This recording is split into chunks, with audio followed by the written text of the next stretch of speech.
이제 정책 결정 과정이 그럼 어떻게 되느냐? 이걸 우리는 벨벳 트라이앵글이다. 이렇게 벨벳 삼각형이라고 해요.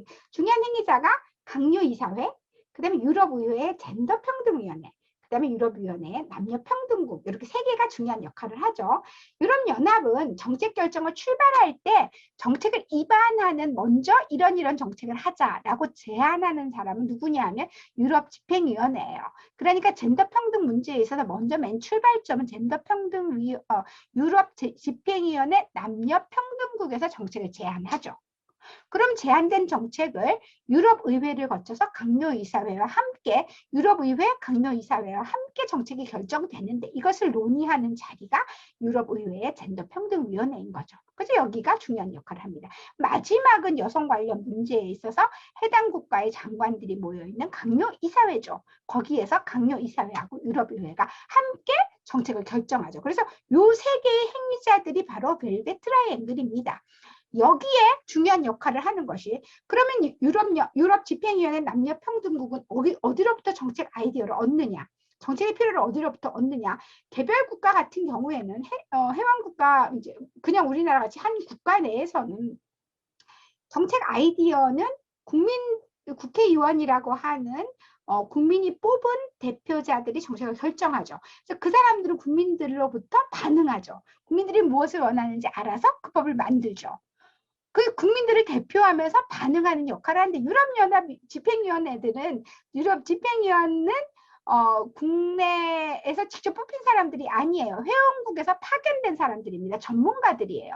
그러니까 이 사람들은 어디에다가 반응해야 될지 누구를 대표해야 될지를 없어요. 그런 커넥션이. 그래서 이제 민주적 결핍이다 이런 비판을 받기도 하는데 이 사람들이 가장 많은 아이디어를 얻는 곳은 바로 뭐냐면 유럽연합 안에는 유럽에는 유럽 여성 로비, 조금 이따 자세하게 설명하겠는데 유럽 여성 로비라고 유럽에서의 여성 단체들을 총괄하는 어떤 엄브렐라 조직 같은 초국가적인 여성 운동 단체가 있습니다. 그게 유럽 여성 로비인데 여기로부터 끊임없이 정책 아이디어도 받고 이 사람들이 남녀평등국에다가 정책 아이디어도 주고 그렇게 하면서 이제 유럽연합 안에서 정책 결정이 시작된다. 이렇게 얘기를 할 수가 있습니다.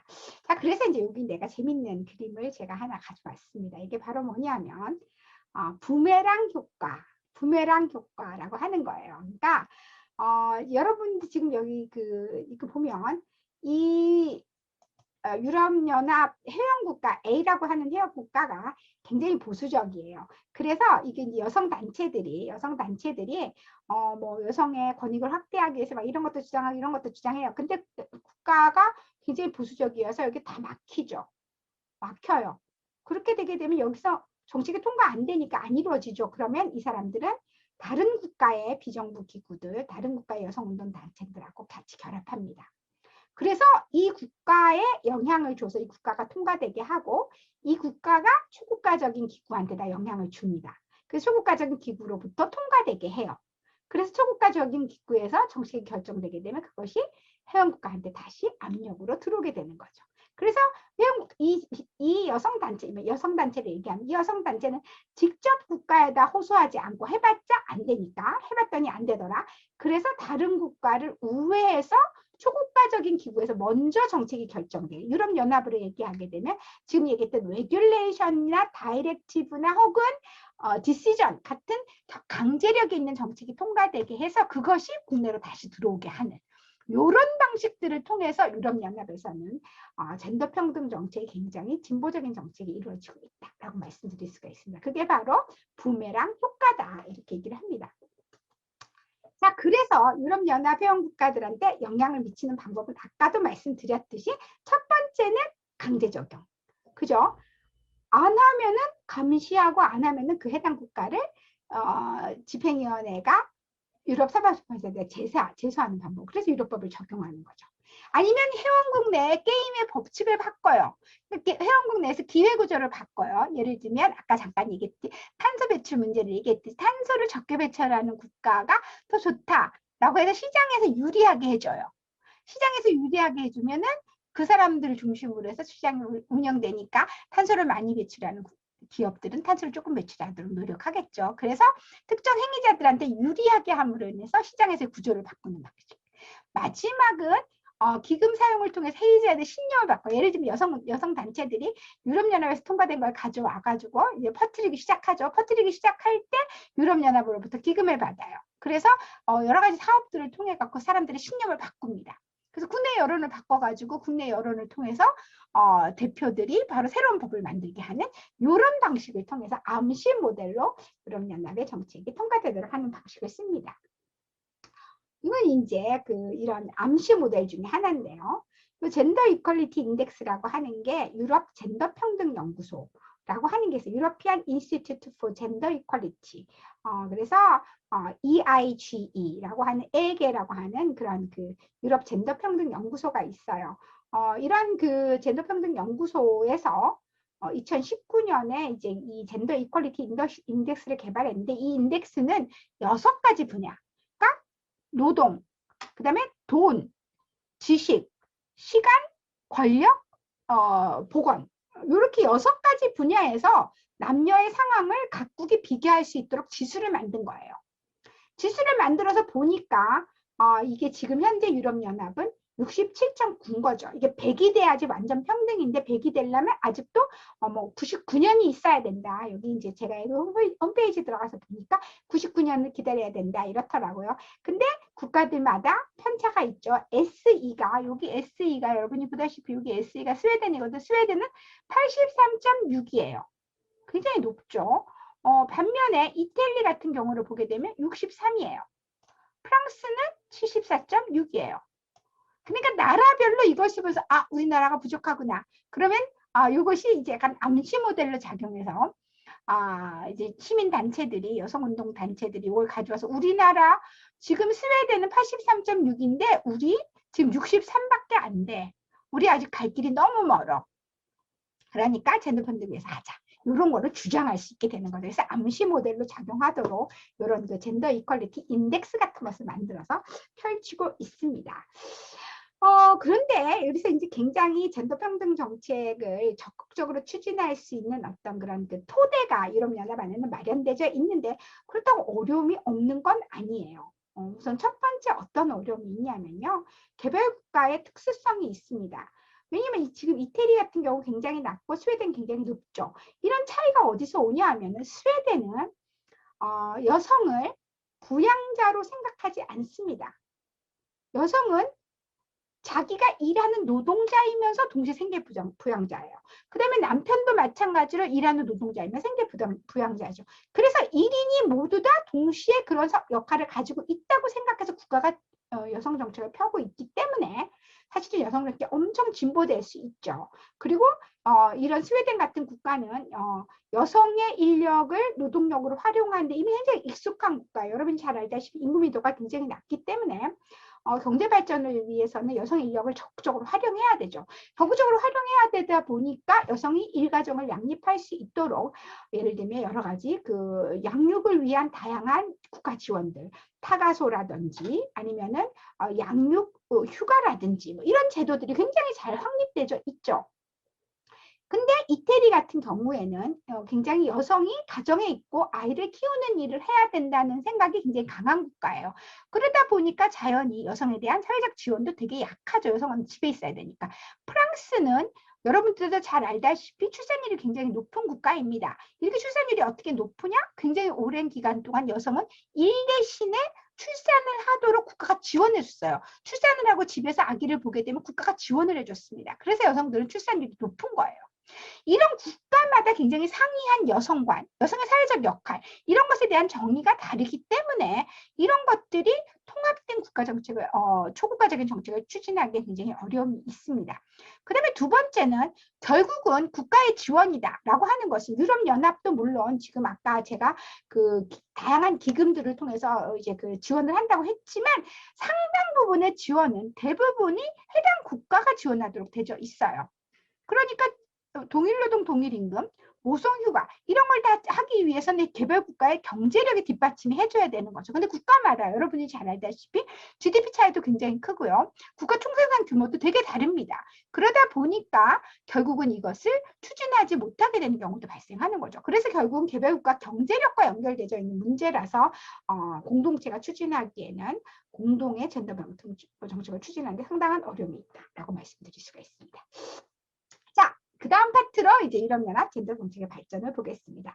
우선 1970년대는 잠깐 말씀드렸듯이 동등임금 원칙이 정착되는 시기예요. 유럽연합의 정책은 이제 그렇게 크게 3개 정도로 나눕니다. 유럽연합의 여성 정책은 첫 번째가 여성의 고용 정책이에요. 이제 이제 다음 PPT에서도 설명하지만 유럽연합이 원래 남녀평등국, 집행위원회 남녀평등국이 사회 고용 노동 DG, 사회 고용 노동을 담당하는 부서 밑에 있었어요. 남녀 고용 평등국이. 그런데 2010년이 되면서 그게 법 정의, 러우 저스티스를 담당하는 부서로 옮겨졌어요. 근데 오늘날의 경우에 유럽연합은 훨씬 더 인권 정책, 여성 문제를 인권 정책 혹은 여성의 폭력 문제 이런 데 더 초점을 많이 두고 있습니다. 2010년 이후에. 근데 2010년 이전까지는 여성을 노동자로 생각했던 거죠. 그래서 고용 문제가 제일 중요해요. 그래서 2010년 이전에는 고용 문제가 제일 중요했고요. 고용 문제가 중요하다 보니까 두 번째는 일가정 양립입니다.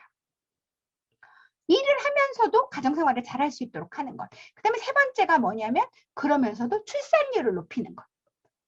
출산이 계속 유럽연합 회원국가들 몇몇 지금 스웨덴이나 프랑스 이런 몇몇 국가들을 빼놓고 다 출산율이 저조하거든요. 출산율 높이고 이 세 가지 정책으로 모여지거든요. 그래서 맨 70년대 때는 아까 잠깐 얘기한 이런 고용 문제, 동일노동 동일임금 문제로 초점이 맞춰서 이루어졌다라고 볼 수가 있는 거죠. 그래서 이제 보게 되면 이제 로마 조약 119조, 1957년에 119조에 동일노동 동일임금 원칙이 정해져 있는데 이게 각 회원국의 남녀 노동자에게 이 원칙이 바로 적용되는 거예요.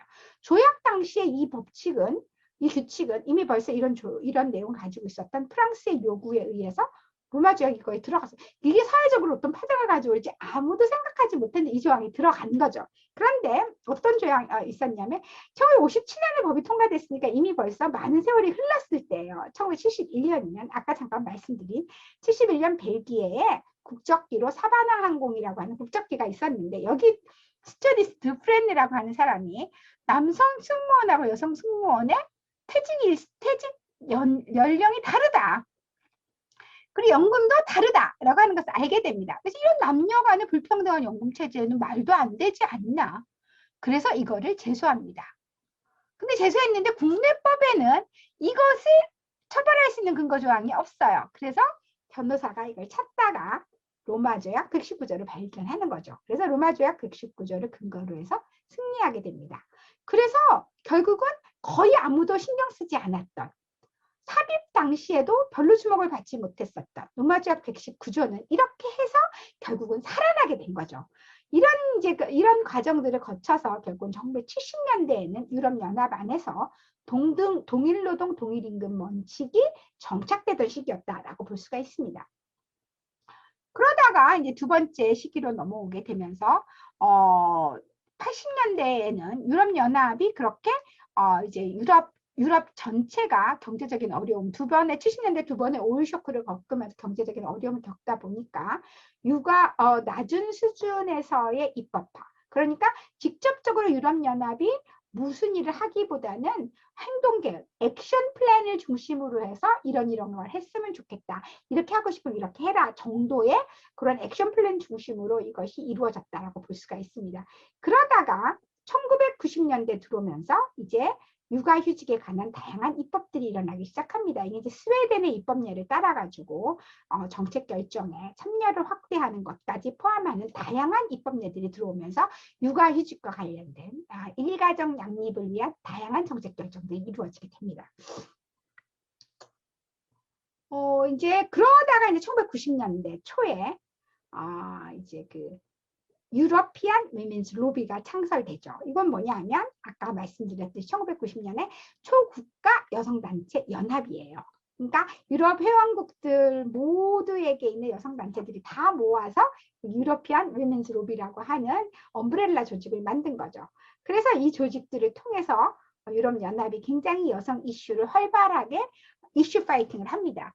물론 유럽 집행위원회로부터 엄청난 재정적 지원을 받아요. 아무래도 유럽 집행위원회로부터 재정적 지원을 받게 되니까 유럽 집행위원회에 좀 종속되는 관계가 되죠. 그래서 이런 불평들이 되게 많아서 유럽 집행위원회로부터 좀 자금 지원을 줄이자 이런 얘기를 하는데 잘 안 줄어든다 그러네요. 그래서 지금 현재 2016년에 이제 자료가 여기 유러피안 위민스 로비 홈페이지 EWL 홈페이지 들어가면 있는데 그 자료를 보니까 전체 활동비의 한 76% 정도가 유럽연합으로부터 지원되더라고요. 그래서 이런 걸 통해 가지고 유럽연합이 하는 사업을 대신하기도 하고 그다음에 유럽연합한테 다양한 정책 아이디어도 제공하고 이런 일들을 유러피안 위민스 로비가 하면서 유럽 안에서의 여성 정책들을 추동해 나가고 있습니다. 이게 바로 일종의 암시 모델 같은 거죠. 그러니까 다양한 유럽연합의 기금을 통해서 여러 가지 사업을 하는 거예요. 기조기금이나 지역발전기금이나 이런 것들을 통해서 좀 그 취약한 여성들을 교육하기도 하고 경력단절 여성들이 다시 또 직장으로 돌아갈 수 있도록 하는 사업들을 펼치고 있습니다. 또 하나가 이제 오픈 메소드 코디네이션이라고 그래가지고 이제 그 개방형 조정 모델이라고 그렇게 얘기를 하는데 이건 뭐냐 하면 유럽연합이 직접 무엇을 정해진 모델을 제시하고 강제하기보다는 가이드라인을 제공한다든지 예를 들면 그 무슨 그런 그 레코멘데이션이나 그 레졸루션이나 이런 것들 통해서 가이드라인을 이렇게 하는 게 좋겠다라고 가이드라인을 제공하는 거죠. 그다음에 인디케이터 아까 잠깐 보여준 유럽연합 평등지수, 성평등지수 그런 인덱스들을 개발해서 니네 지금 어느 상황에 있어 라고 알려주는 거죠. 아니면 벤치마킹, 굿 프랙티스를 소개해서 좋은 예들을 소개해서 이렇게 하는 게 좋겠다라고 알려주는 방식들을 통해서 회원국들이 자율적으로 자신들의 상황에 맞도록 경제적인 수준도 다르고 국가가 가지고 있는 여성관도 다르니까 자기네 상황에 맞도록 하는 방식들을 통해서 암시 모델들을 통해서 유럽연합이 정책을 많이 추진하고 있습니다. 그래서 이제 그 90년대 때 육아휴직에 관한 입법화, 스웨덴의 입법례를 따라서 이런 입법화를 이루어지고 정책결정에 참여라고 하는 이슈가 뜨게 되면서 회원국들이 정책결정에 여성의 정치 참여를 확대하기 위해서 노력하죠. 그래서 프랑스는 이제 2000년에 선거법을 개정해서 동수법을 받아들이고요. 여러분이 잘 아는 이제 그 스페인 같은 경우에도 이제 2004년에 이제 법을 개정해서 한성이 60%를 넘을 수 없다.